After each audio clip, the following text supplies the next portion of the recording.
9J once again. You already know that though. Swear everybody be hating on me. They do though. Say I ain't got it like that. But I do though. Well, I guess I gotta come through, man. I gotta up my score, right? Nickel, let's go. Hey, yo, what's good with everybody, man? I hope everybody's having a productive day, feeling blessed, and like I always say, it's one life, one chance. We only got one chance to do this right. Let's get it done. Trip out on this video, man. This is going to be a long one because I'm going to put a lot of things together. I'm going to put a lot of things into perspective for everybody. Because somebody asked me this question, and then I heard it in some other content creators that decided to talk about me, and I was just like, all right, whatever. Everybody's going to do what they do. And so when I get the subscriber that asked me the same question, I was like, you know what? I feel I'm obligated to answer him. So I'm gonna put it all together. Now they asked me, should I respect these prison organizations, including the North and South? And I noticed that a lot of people, regardless, I'm just trying to be a content creator. If I do a YouTube short about Chito Ranas and Swifty Blue, there's gonna be a lot of people that are gonna just engage with me, but there's always gonna be them people that are like, hey, bro, why you even care, bro? You're a dropout. I overlook those. I just engage with my audience. Talk anything about the North, there's going to be some Northerners. I'm like, hey, bro, you still got it in you, bro. You still got love. Why you speak down on us? Or they'll get mad, like, why you always talking down on us? That's not how you were in the beginning. Everybody's always quick to, just critique me. So, like I said, I don't pay no attention to it. I engage with my audiences on Instagram. They ask me the questions. I come do the videos. So when I first started off YouTube, I was just telling my personal stories. And because I was talking about SNY politics that not a lot of people were familiar with, and other people that are SNY that are just completely denying it, they were trying to pose as just doing prison terms, being active, or however they were posing. I was just straightforward, like, yeah, I'm an SNY inmate. Yeah, I was a writer back then. Yeah, these are my politics. This is what I went through. This is what I seen. And without even talking about these prison organizations, I was already a target. I was already getting so much nonsense being directed towards me. You're this, you're that, you're a snitch, you ratty, you debriefed, you're this and this and this and that. So before I can even embark on providing information and doing breakdowns on prison organizations and then the stories that I was provided, dude, I was already crucified on YouTube anyways. But yet I kept going because the passion, the fun that I had up for it, just creating a video and like 2,000 or 3,000 people watching it, bro, that meant everything to me back then. I was like, man, I would get so excited when I wake up and be like, oh, my video's at 3,400 views, bro. Hell yeah. That's awesome, bro. Like 3,000 people. And then they started reaching 5,000, then 7,000. Dude, my excitement and my joy for this, has kept me going to this day. So when I first introduced the Mexican Mafia video, this is going to be a crazy story. And you guys are going to, it freaked me out a little bit. The first person that gave me that story was a real estate agent. And he was talking about a lot of the Mexican Mafia stories from Florencia, 13. So I found out about, Alameda Swap Meet that was owned by, Harpy's Mexican Mafia member, Popeye. Then he gave me these crazy stories and he directed me towards that direction of looking up this information. So I did, and I put the story together. Bam! That was like one of my first videos. 20, 30,000 views, 50,000 views. I was like, wow. Now back then I didn't know what 50,000 views meant. I was just like, oh, 50,000 people listen. I didn't know how to read the analytics on the YouTube studio and how much videos are making, because when you first start off on YouTube, you get paid like $2, maybe $3 for every 1,000 views, right? You know what I mean? And then from there, you go to, okay, $5, $7. Like big channels that get millions of views get paid like $8, $9 per 1,000 views. So the bigger the channel, the more money you get. So I looked at it as, okay, man, that's what people really want to hear. So I started talking about the NF. Got great views. So this real estate agent, he told me some incredible stories that I told. And then it became like a thing where he had to constantly bug me, blowing up my phone. I'd be at work. He'd be calling me like 5 times, bro. And I'd have to text him like I'm at work. I'd be at home with the kids or just doing something with the mother of my kids back then. He'd be blowing up my phone. If I didn't answer, bro, text message until I finally was like, all right, I'm going to answer him. I'm like, hey, bro, I'm a little bit preoccupied. So then he would talk to me for like 3-4 hours, and I would be like, bro, I'm trying to eat dinner, I'm trying to do this, but I try to show my respect to the best that I could. And then throughout the time, he would give me more information. He wanted me to talk about this lady right here, La Reina de Florencia, the lawyer, the real estate, whatever she was, and she got involved in the gangs. I guess he was friends with her. He knew a lot about her. Then he started getting like real in depth, in detail. And then we cut ties for a little bit. You know, I found my sources. Once I opened up that door and people started, you know, providing me Mexican Mafia stories, and I started seeing that they were legit and they were facts and people were loving them. You know, I went that route. You know, I was just creating content. Didn't know how the money was going to look. Didn't know how my channel was going to blow up. I just thought, man, these are incredible stories. Because I come from the norteño lifestyle. So all that was new to me. And, you know, I'm fascinated with it. Like a southerner would be fascinated with the militant mindset of a norteño. You know, I was fascinated. So I kept going. I kept going, not knowing where I was going. And then he had some information. He came back like a year later. And he had some information that he wanted me to, I don't know. Basically, he was like, "I'll give you the information. It's gonna put a lot of Mexican Mafia members like in bad standings, and it's like bad paperwork on a few of them because he did his investigative journalism or whatever he did." But he was like, "Bro, in exchange, I gotta be able to trust you. So I need your full name and your location. Then I'll give you the stuff." And I'm like, "What? You serious?" And I was like, "Look, bro, no information is that important to me, even if it got me 1 million views, to jeopardize my safety." Because before I even started talking about prison organizations, bro, you guys got to understand, there's a lot of stuff that I haven't told you guys about what I was dealing with on the streets and how I was beefing with Northerners from Visalia. And to be honest with you, even though I tell a lot of stories about Northerners, those are the only Northerners that I do respect, are the homies from Visa. Because they actually went up with me and I went up back. They've actually threatened me. We actually talked on the phone. We actually resolved our issues to where they're like, "Hey, fool, it is what it is," but you know. And then they knew I was leaving. And I left. They're the only ones that I actually got so much respect for because they actually brought it to me multiple times. They didn't care. So I just looked at it like, "Man, what the hell, bro?" Like, no. And then he kept saying, like, "Look, man, you don't have to give me your full name, but I'm going to get it regardless." So I just started looking at him like he was weird. I was like, "Look, bro, I don't want that. I don't want that information. I don't really care about that information. I like these cool stories. You know, I became a voice to certain people that want to get their stories told. I'll do that." So I did so. And I ignored him. And then one day he called and then I answered it. I answered it on accident because I was busy and I just pressed the button and I was like, "Hello?" And it was him. I was like, damn. So he said that he seen me driving in San Bernardino. And he took a picture of me. He said I was wearing a beanie. And at the time, it was wintertime, so I was always wearing beanies in my YouTube videos. He's like, "I got a picture of your car. So it's going to be real easy to run it through the DMV and this and that. And, you know, I'm going to get your information, bro." So then it became just about getting my information. He wanted to know my whereabouts. He wanted to show me that he was powerful. So I cut him off completely, blocked him. But since then, that door of opportunity allowed a lot of people to come forward, call me and contact me. And I gave everybody an opportunity to tell their stories.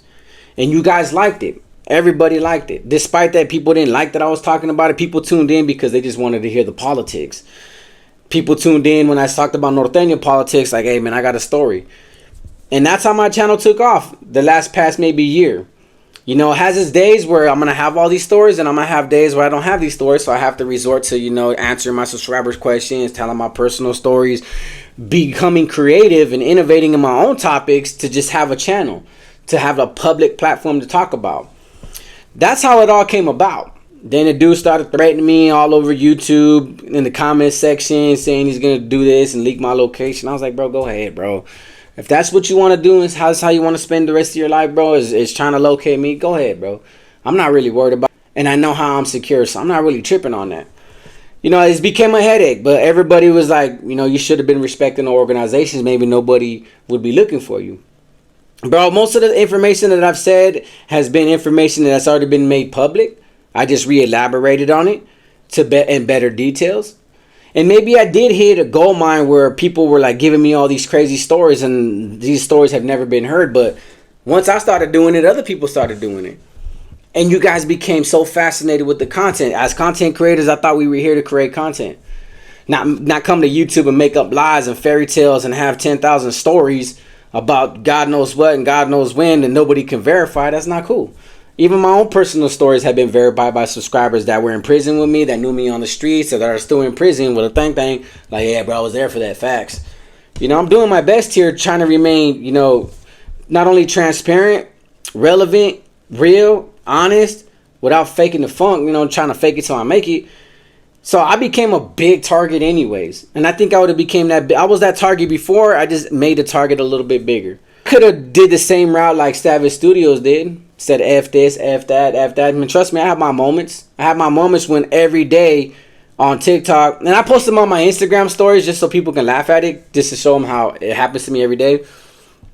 Not a day goes by, I promise you this, not a day goes by that I'm not getting threats. Or I'm not getting phone calls like, hey, fool, watch your mouth, bro. Do this, this, and that. Because, I get my information on them. Like, I get my phone number out. Like, call me, bro. You want to cuss me out? Cuss me out. I hear you out. What am I doing wrong? And every day, people are always like, you're this, you're that. Some dudes even still think I'm a norteño, and they call me all the disrespectful norteño terms, and I'm like, bro, I don't even gangbang, bro. I really don't gangbang. Dude, I get reminded every day from my Instagram reels. They just land on Northerners platforms and Northerners pages, and they're like, bro, you're a dropout. Ain't nobody want to bump your music. Ain't nobody in Cali gonna mess with you. I got my back against the wall. I'm trying to beat the odds, and I still try to beat the odds every day. So I deal with all that. So nobody that's in the gang lifestyle has that much respect for me, other than the people that have told me they respect me and what I do. The vast majority don't give a damn about my channel. They just watch it because they want to hear the stories. They don't press that like button. They don't leave a comment. Some do, some don't. But the people that support me the most are people that are just fascinated with this. So I know where I belong in society, and I know the people that actually love and support me. I know that's where my place is at. Because I thought outside the box and finally give up the gang life. It's like, man, there's more out there. There's more people that are impressed. There's more people that want to see me succeed. That gang lifestyle, nobody, even your own homies don't want to see you succeed.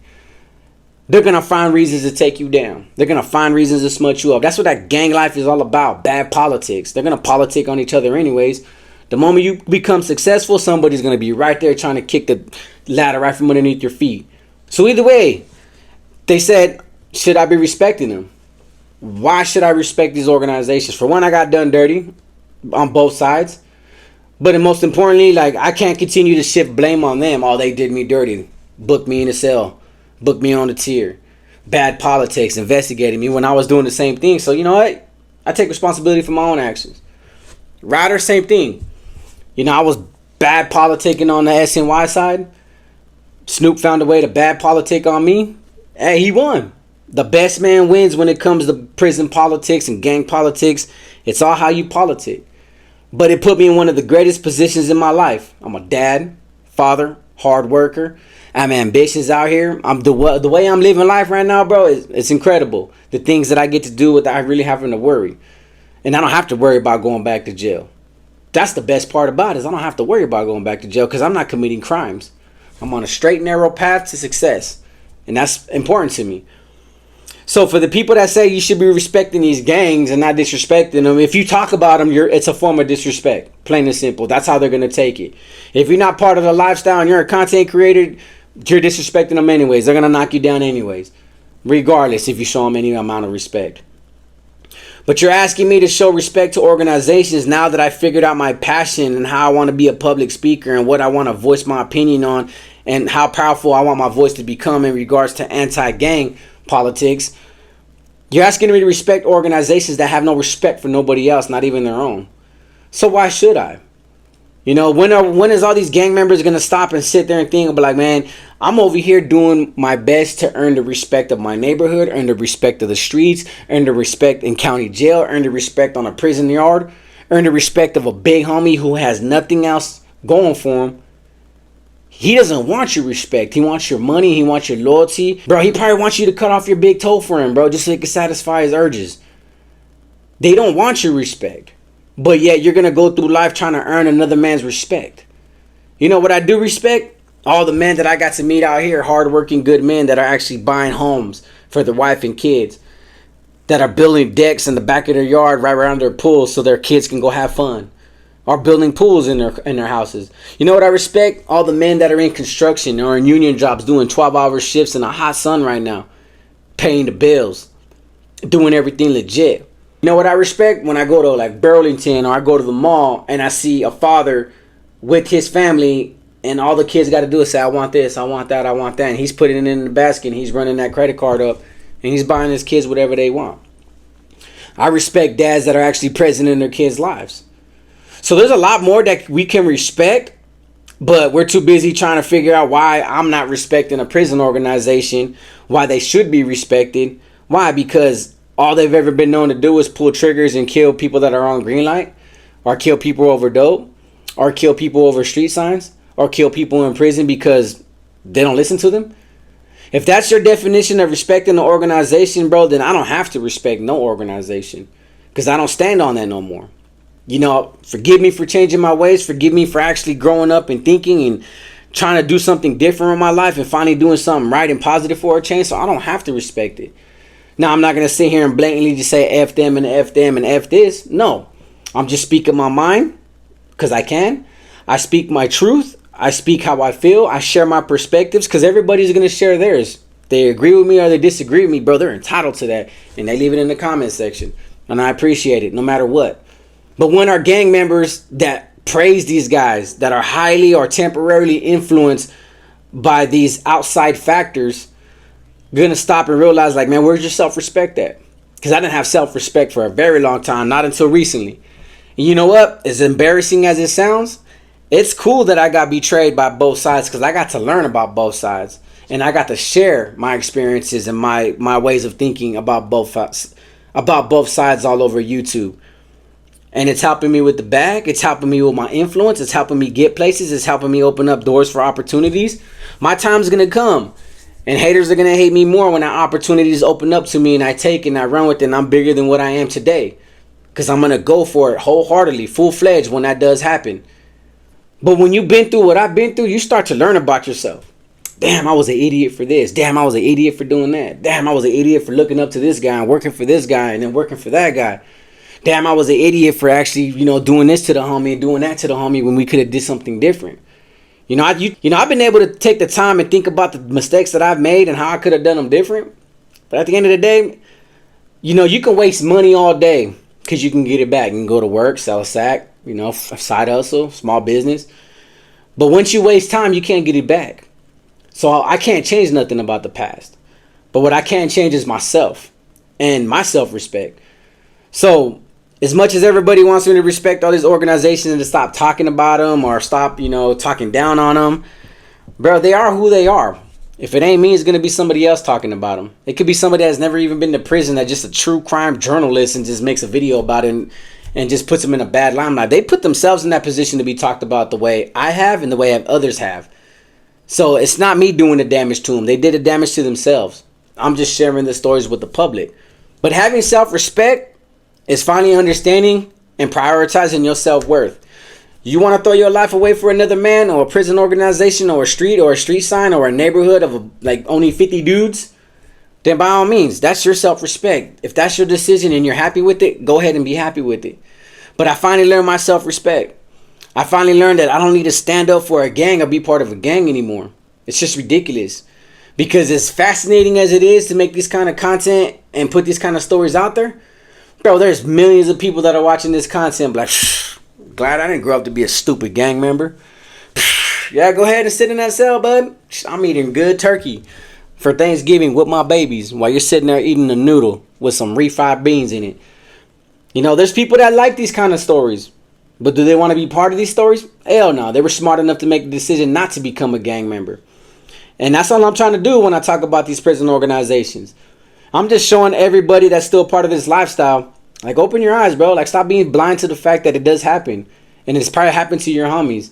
And you still don't want to accept it. If you choose not to accept it, that's on you. But there's a lot of people that are accepting my message and accepting my content for what it really is. And just don't feel like wasting their life anymore. And if I can encourage people to stop wasting time and stop wasting their life and wasting their energy on stupidity, on irrelevant nonsense, then so be it, man. My job is done. I woke up today with a win. And that's all I really needed for today was a win. So that's my personal opinion when it comes to that. I wanted to share some of the old facts with you because I've been wanting to do a video about that for a while. It was annoying, man. So I just had to do what I had to do just to kind of move on and forget about it. But thought I'd bring it up to your guys' attention. So with that being said, like I always say, is one life, one chance. We only got one chance to do this right. Let's get it done. Peace.